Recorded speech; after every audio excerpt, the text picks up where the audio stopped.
ये वही लोग हैं जो जब मंदिर गए थे तो इनके बाहर आने के बाद मंदिर को गंगा जल से धुलवाया गया था। चिराग पासवान का कहना है कि जीतन राम मांझी मंदिर गए थे तो धुलवा दिया गया था, भुला गए क्या?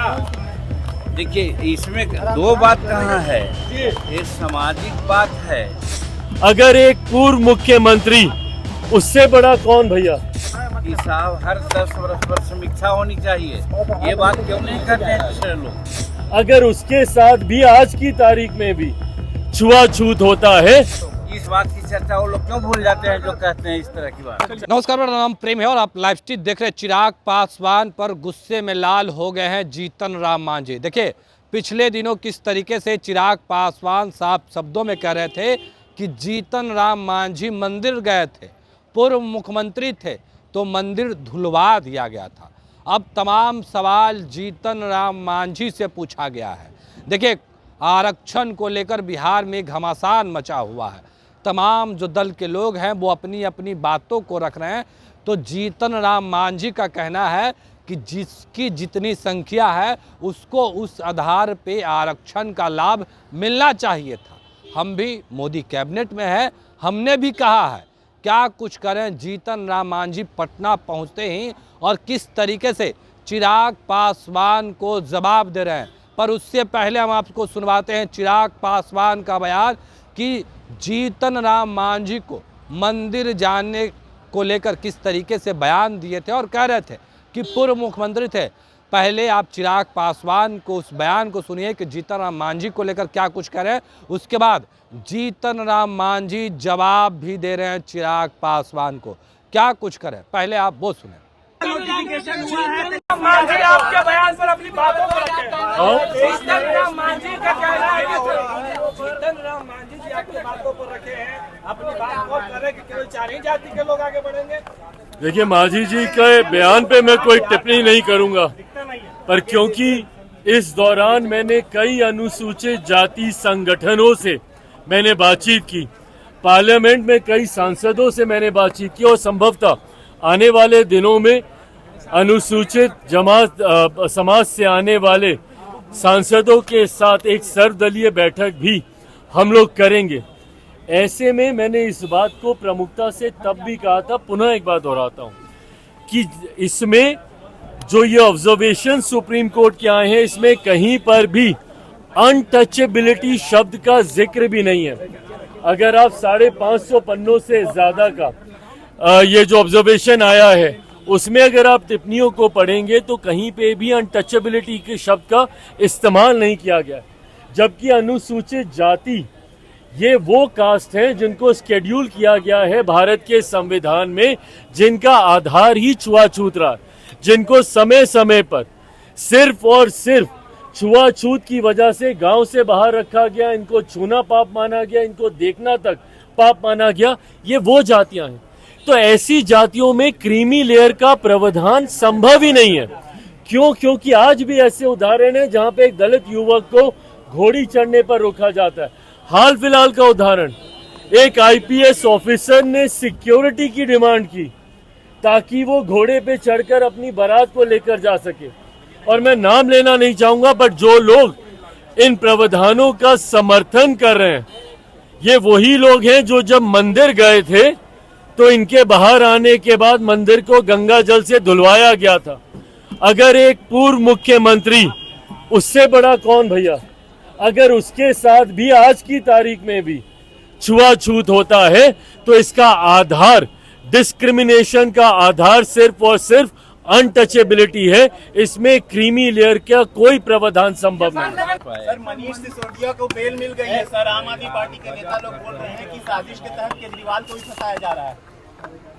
जैसे कानूनी प्रक्रिया है, कानूनी प्रक्रिया के तहत जेल गए, कानूनी प्रक्रिया के तहत वो बाहर आए हैं। बाहर बेल हो जाना ये मतलब नहीं होता है कि दोष मुक्त हो गए हो। तो इसीलिए बेल हो जाने के उपरांत कोई भाषण देना या कोई राजनीतिक बात बोलना उचित नहीं है। हम लोग यही समझते हैं कानूनी प्रक्रिया के तहत वो गए थे, कानूनी प्रक्रिया के तहत आए हैं। अगर और कहीं कुछ बातें हो सकती है तो फिर भी जा सकते हैं वो, तो इसलिए उसमें कुछ कहने की बात नहीं है, वो सब न्यायाधीन मामला है, इसलिए वो न्यायालय का विचार है, न्यायालय का मामला है, इसलिए उसमें बहुत कुछ कहा नहीं जाना चाहिए। चलिए सर, SC/ST का जो फैसला आया है सुप्रीम कोर्ट का, कैबिनेट ने भी कल बैठक की है और कहा है कि कोई क्रीमी लेयर यानी कि कोटे में कोटा नहीं हो सकता है। देखिए, क्रीमी लेयर और कोटा में कोटा ये दो बात है। हम भी मंत्रिमंडल में थे, हमारी बातें भी हुई है। क्रीमी लेयर नहीं होना चाहिए, ये प्रधानमंत्री जी का निर्देश है। बात सही है कि शेड्यूल कास्ट के जो लोग हैं उसमें क्रीमी लेयर कर करके जैसे OBC में है उस तरह का नहीं होना चाहिए। लेकिन समाज में कुछ वैसे लोग हैं जो आज भी हाशिए पर हैं 76 वर्ष के बाद भी, उनके लिए तो व्यवस्था होनी चाहिए।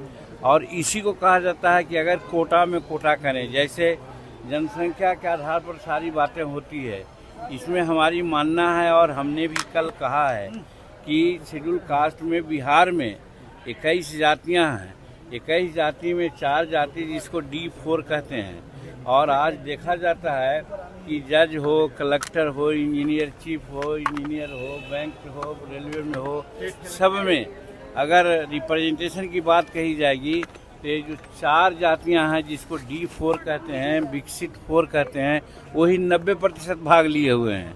लेकिन बाकी और जो भुइयाँ, मुसर, डोम, मेहतर, नट, स्कैवेंजर, स्वीपर, ये सब लोग हैं, इनकी जनसंख्या जो है उसके आधार पर उनको आज तक आरक्षण नहीं मिला है। इसीलिए हम लोगों की मांग यही है और कल हमने कैबिनेट में कहा भी है कि इनके लिए अलग व्यवस्था होनी चाहिए। आज 76 वर्ष आज़ादी के बाद इन लोगों में आज कोई IAS नहीं है, कोई IPS नहीं है, कोई इंजीनियरिंग चीफ नहीं है, कोई डॉक्टर नहीं है, कोई बैंक कर्मचारी नहीं है, कोई रेलवे कर्मचारी नहीं है, तो यही स्थिति रहेगी क्या? इसलिए क्रीमी लेयर की बात न कीजिए, लेकिन जिसकी जितनी जनसंख्या है उसके आधार पर उनको आरक्षण मिलना चाहिए। सर, चिराग पासवान का कहना है कि जीतन राम मांझी मंदिर गए थे तो धुलवा दिया गया था, भुला गए क्या? देखिए, इसमें दो बात कहाँ है, ये सामाजिक बात है, सामाजिक के आधार पर आरक्षण मिलता है। लेकिन एक दूसरी बात ये है कि बाबा भीमराव अंबेडकर ने कहा था कि साहब हर 10 वर्ष पर समीक्षा होनी चाहिए। ये बात क्यों नहीं करते हैं दूसरे लोग? आज 76 वर्ष हो गया, 5 बार 7 बार समीक्षा होनी चाहिए थी, पुनर्विचार नहीं, समीक्षा होनी चाहिए। कौन आगे बढ़ा, कौन पीछे बढ़ा, ये बाबा अम्बेडकर ने कहा था। इस बात की चर्चा वो लोग क्यों भूल जाते हैं जो कहते हैं इस तरह की बात। तो अभी आप चिराग पासवान को और जीतन राम मांझी को सुन रहे थे। आरक्षण को लेकर बिहार में घमासान मचा हुआ है। NDA के कई नेता आमने सामने हो गए, जैसे चिराग पासवान और जीतन राम मांझी। देखिए, दोनों लोगों का बयान भी हमने आपको सुनवाया है। जीतन राम मांझी का कहना है कि पुनः विचार होना चाहिए, जिसकी जितनी संख्या है उसको संख्या बल के अनुसार आरक्षण मिलना चाहिए। देखिए, ये तमाम जो बातें हैं वो जीतन राम मांझी की है, पर चिराग पासवान किस तरीके से कोटे के अंदर कोटे को लेकर भड़क गए थे और कह रहे थे कि कोर्ट जाएंगे, पुनः इस पर विचार किया जाएगा, याचिका दायर करेंगे। और अब जीतन राम मांझी कर रहे हैं कि जो संविधान है उसके अनुसार कहीं ना कहीं जो आरक्षण की बात है, जो गरीब तबके के लोग हैं उनको बढ़ाना चाहिए। देखिए किस तरीके से जीतन राम मांझी और चिराग पासवान में ठन गई है। जीतन राम मांझी और चिराग पासवान लगातार आमने सामने हैं, पर मोदी कैबिनेट में क्या कुछ बातें हुई, तमाम बातों को बता रहे थे जीतन राम मांझी। फिलहाल के लिए इतना ही। बने रहे लाइव के साथ। धन्यवाद।